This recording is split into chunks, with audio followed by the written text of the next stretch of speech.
Hey everyone, it's been so long since I made a video and I don't even know why, but I'm back and today I'm gonna be responding to unpopular K-pop opinions on Reddit. Let's start. I wanna see more K-pop group collaborations than a Western collaborations. 100% agree. Honestly, at this point it's more common to see a K-pop group interact with a Western artist, and I'd be more hyped in seeing groups collaborate with other groups in K-pop. They used Wow Thing as an example. Please someone do something like that again. Jungha's dancing is kinda boring. I think she's a good dancer, but she's not showing off her full potential. She's still in the early stages of her solo career and I'm still waiting for her to wow me with her choreography. I feel like her current ones just don't show off what she can do. Sujin from G-Idol tends to get over-sexualized too much. I'm glad I wasn't the only one who noticed this. Now if this is her decision to show off a sexy side, then that's alright. But I would say that from the few performances I've seen of G-Idol, cause I don't really listen to them, Sujin always shows her sexy side. There's nothing wrong with that, but I feel like that's the only side I see to her and I wanna see something different. But if it's the company saying that she needs to act sexy, then that needs to change. I think SuperM's biggest issue was expectation versus reality. If SM was trying to introduce themselves to non-K-pop fans, they failed dismally and it wasn't even close. Honestly, I agree. I'm still not too fond on the whole idea of SuperM. All I saw was SM try to milk as much money as they could over the members they thought would be popular. The song itself was terrible for an American audience. And even so, I thought it would consist of more foreign members from NCT like Jaehyun or Johnny. GOT7 are disrespected like crazy. I agree. GOT7 have achieved a lot and I don't think it is widely acknowledged. I said in my K-pop unpopular opinions video that I felt that JYP underestimates GOT7 and doesn't see their potential. I think they're so talented, but I feel like their popularity was shown through Call My Name. I don't like it when idols do aegyo. It's just cringy and sometimes they looked forced. I agree, but aegyo is part of South Korean culture and I've just learned to deal and accept it. It's not my culture, but it's common in theirs. I just don't watch it. TXT are actually underrated. Their choreography is a high standard and they aren't as privileged as you think. I agree with this. I feel as if TXT only get attention because they are from the same company as BTS, and I don't think they will reach the same level of popularity or success as BTS. Whilst they do get attention and views because of that, I think a lot of them aren't there simply for the music or TXT themselves, even though their music is good. I don't like when idols don't follow anyone on their socials. I feel like if you are close with people you would show support. Honestly, I don't care, but I kinda agree. I do think it's kinda weird. You can at least follow your members or the official account for your group. But oh well, not a huge problem. Kill This Love is better than DD. Jennie's opening rap was one of the best intros. Honestly, I'd much rather listen to Kill This Love, but D4 has to be acknowledged for the popularity it gave Blackpink. Although I think it's one of their worst comebacks. I feel like if Kill This Love dropped before D4, then I would like it more. The chorus and ending is quite underwhelming though. Wendy is a better dancer than Joy and Yeri. Her skills have improved so much and she has great charisma. I feel as though Wendy is more energetic than Joy and Yeri. I do think Joy is a better dancer, but I feel as if Wendy is a better dancer in Yeri. Not to bash Joy and Yeri, this is just my opinion. Wendy has even said that she's beginning to enjoy dancing more, and I'm surprised more people haven't noticed this being reflected in her performances. She's so fun to watch on stage.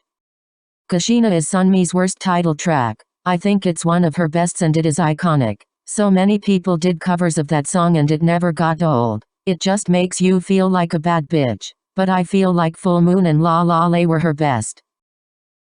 MV teasers are more thrilling than the whole MV sometimes. I feel that too sometimes. When the teaser is released, most of the time it shows the part of the song that I usually think is the best. And because I hear less of a song, I make an assumption in my head as to what the song will sound like. So when I hear the full song, sometimes I'm kinda disappointed or underwhelmed. Non-dance performances are underrated. It's refreshing to see them put more effort into singing, and some songs don't need an entire dance routine. Yes, I agree. I feel like every group should have a sit-down acoustic performance so we can actually hear the authenticity and rawness in their voice. A good example was GOT7's Miracle, but people slept on that, so well done. NCT127 has the best YouTube social media. Their YouTube content is very diverse and there is instant English subtitles. I have picked up on this. I really like NCT songs but I don't follow them regularly. But they make sure to feed us well. They do multiple reaction videos, different dance rehearsal versions, radio podcasts, NCT Daily with Johnny's Communication Center. I love it all. A leader is the most important position in a group and shouldn't be compared to other positions. Without one, your group would be in chaos. They work behind the stages. I think every position is important because it forms the group. But being a leader is definitely the most important. Take RM for example. He produces the songs, has to accept and do award speeches, represent the company and his group, and since he's really the only one fluent in English, he handles the interviews when BTS goes overseas. RM has a lot of responsibility and holds the group together. If Blackpink don't resign with YG, then Jennie will probably become the least popular. I think there's a chance of this not happening and happening. If Blackpink go their separate ways, it might be that Jennie remains the most popular since she already holds that popularity status, but maybe that's just because she gets the most solo projects. However, I feel as if Rosé would be the most popular. She would work on music and focus on making her music more well-known within the American market. Plus Jisoo would get more attention if she pursues acting, and Lisa is already popular internationally. So I think it could go either way. G-Idol need better choreographers. The choreography sucks but the members have great stage presence that makes it good. Yes, I think so too. For their comeback, oh my god, I don't think their choreography was easy to follow. Most of them aren't distinct and are similar to each other. I want to see different moves from them. Super Junior's Ai Ya Oh is one of the best K-pop songs I've heard since the last year. I really liked the song, but calm down. There have been other great songs. But yes, this one is an underrated bop. I mean, let's not talk about I Think I and Super Clap bops. Suho's solo is boring. It hasn't been out for long, but yeah, I agree. I actually don't even remember what it sounded like. It was no different to any other ballad I've heard. I was expecting more, but I realized the message behind the song was really deep when he did that video showing his song to kids. Choreography ruins most stage performances. The stage looks so much more alive. It feels genuine. I love acoustic performances. It feels raw and I feel connected to the song and the artist. I feel like it's a time where the artist can show off their vocals and what they're capable of doing. I think a good artist should have a range of performances. Dance to acoustic. I wish girl groups had more lower-toned singers. It would bring more texture and color to K-pop songs 1000%. These voices bring a different sound to the song and it's nice to hear a distinct female sound. Some examples I really like are Yuki from G-Idol, the group Bandit, Rosé's original voice, Jiwoo from Card and Dami from Dreamcatcher. The way some English words are pronounced can ruin a song for me. Honestly, this kinda bothers me as well. But I know it's not their fault because English might not necessarily be their first language, or their company might tell them to pronounce it in a Korean English way to appeal to the Korean audience. Also, English is my first language.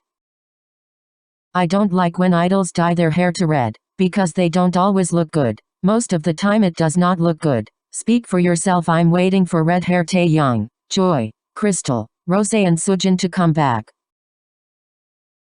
Most K-pop fans don't care much about artistic aspects and that hurts our reputation. Most fans care so much about sales and views and consider a comeback unsuccessful if they don't get music show wins. I think a lot of fans are concerned about numbers and streaming that they don't focus on the song itself. I hear BTS say a lot that they want their fans to listen to their songs as it is. I think a lot of songs are successful because of the attention but not necessarily because of the song itself.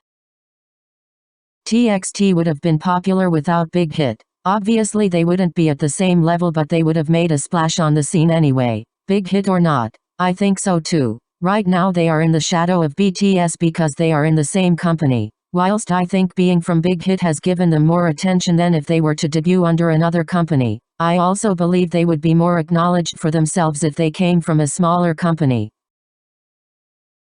A lot of K-pop reaction vids are done for clout. They just exaggerate and act like every song is the best thing ever and their reactions are predictable. I really liked watching K-pop reaction videos, but I can't anymore. All of them just state that the song is a bop without actually questioning it. I would actually love it if some reactors actually said what they didn't like about it and questioned things. Like that is completely fine, and if anything I think you'd get more views for saying that you actually didn't like it that much, cause it would be a contrast to all the other K-pop reaction vids that just say wow it's awesome. Companies have the wrong approach to Western markets musically. K-pop has something really unique about it and they should try to keep that, but it always seems to get lost when they push to American markets. It's just a Western song in Korean made by Koreans. It doesn't feel like a K-pop song anymore. This is a great opportunity to introduce the unique features of K-pop to the Western audience. A lot of people listen to K-pop because it is different to US music. Therefore companies should try to keep that distinct K-pop sound rather than conforming to a westernized sound. You might feel like you have to make the song more Western to fit the Western market, but that's not true. It's a chance to show something different. Just because you incorporate a bunch of English words into a K-pop song doesn't always mean it will do good in the US, and yes, I am talking about Jopping. There are so many songs in which all of it is in Korean and I think they would do great in America. I also wanna point that SM would promote Jopping to the American market but not written in the stars. A song in English with a Western artist, what the fuck, I actually hate USM, but that is another video. Anyways guys, that's it for this video. Please don't bash me or anyone in the comments. These are all my personal opinions. Anyways, feel free to leave your unpopular opinions in the comments and let me know if you want a part 2. Also let me know what other videos you wanna see. I did cover a lot of areas in this video. Until my next video, please like, share and subscribe. Bye. Everybody teaching me. All eyes on me. 이래라 저래라 모두 한마디씩.